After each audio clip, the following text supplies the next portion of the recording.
ഈശോ മിശിഹായ്ക്ക് സ്തുതിയായിരിക്കട്ടെ.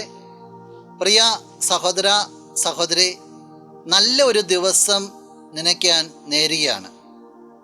ആരാധനക്രമ മത്സരത്തിൽ ഒരു പുതുവർഷത്തിലേക്ക് നമ്മളിന്ന് പ്രവേശിക്കുകയാണ്. ഈ ഒരു വർഷത്തിൽ എനിക്ക് ആദ്യമേ തന്നെ സൂചിപ്പിക്കാനുള്ളത് ഈശോ പറഞ്ഞിരിക്കുന്ന ശ്രദ്ധിക്കേണ്ടതായ 3 കാര്യങ്ങളെക്കുറിച്ചാണ്. വചനം ഇപ്രകാരമാണ്. വിശുദ്ധ ലൂക്കാ അറിയിച്ച സുവിശേഷം 21 അധ്യായം 34 തിരുവചനം.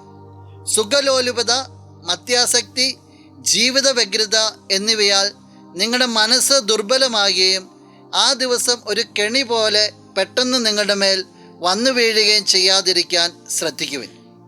ഈശോ ശ്രദ്ധിക്കുവാനായിട്ടാണ് പറഞ്ഞിരിക്കുക. ഒരു കെണി പോലെ നിങ്ങളിലേക്ക് വരാൻ സാധ്യതയുണ്ട്, അതിനെ ശ്രദ്ധിക്കാനായിട്ട് പറഞ്ഞിരിക്കുക. 3 കാര്യങ്ങൾ പറയുക: സുഖലോലുപത, മദ്യാസക്തി, ജീവിത വ്യഗ്രത.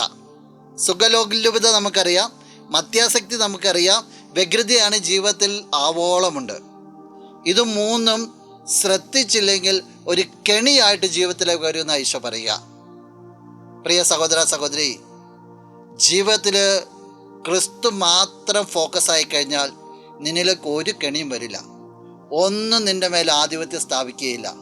ഇല്ലെങ്കിൽ പല വഴികളിൽ നിന്ന് പലത് നിൻ്റെ ജീവിതത്തിലേക്ക് കടന്നു വരാനായിട്ട് സാധ്യതയുണ്ട്. ക്രിസ്തു നിൻ്റെ ജീവിതത്തിൽ കേന്ദ്രമായിട്ടിരിക്കട്ടെ. നമുക്ക് പ്രാർത്ഥിക്കാം.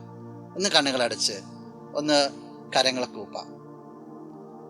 നല്ലവനായ കർത്താവേ, ഈ സഹോദരിയെ പ്രത്യേകമായിട്ട് സമർപ്പിക്കുകയാണ്. ഈശോയെ, ഓരോ കെണികളിലും പെടാതെ എപ്പോഴും സന്തോഷത്തോടു കൂടി ആയിരിക്കുവാനും എപ്പോഴും നിന്നോട് ചേർന്നിരിക്കുവാനും ജീവിതത്തിൻ്റെ കേന്ദ്രമായിട്ട് നിന്നെ ഉറപ്പിച്ച് നിർത്തുവാനായിട്ട് ഈ വ്യക്തിയെ നീ പ്രത്യേകമായിട്ട് സഹായിക്കണമേ. ഇന്നത്തെ ദിവസം നിന്റെ നാമത്തെ അനുഗ്രഹിക്കപ്പെട്ടെ എന്ന് പ്രാർത്ഥിക്കുന്നു. സകലവിധ നന്മകൾ കൊണ്ട് നിറയപ്പെടാൻ ഇടവട്ടെ എന്ന് പ്രാർത്ഥിക്കുന്നു. ഇപ്പോഴും എപ്പോഴും എന്നേക്കും. ആമേൻ.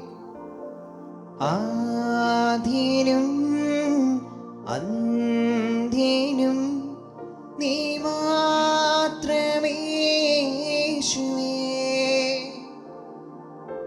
സ്തുതികൾക്കും പുകഴ്ചയ്ക്കും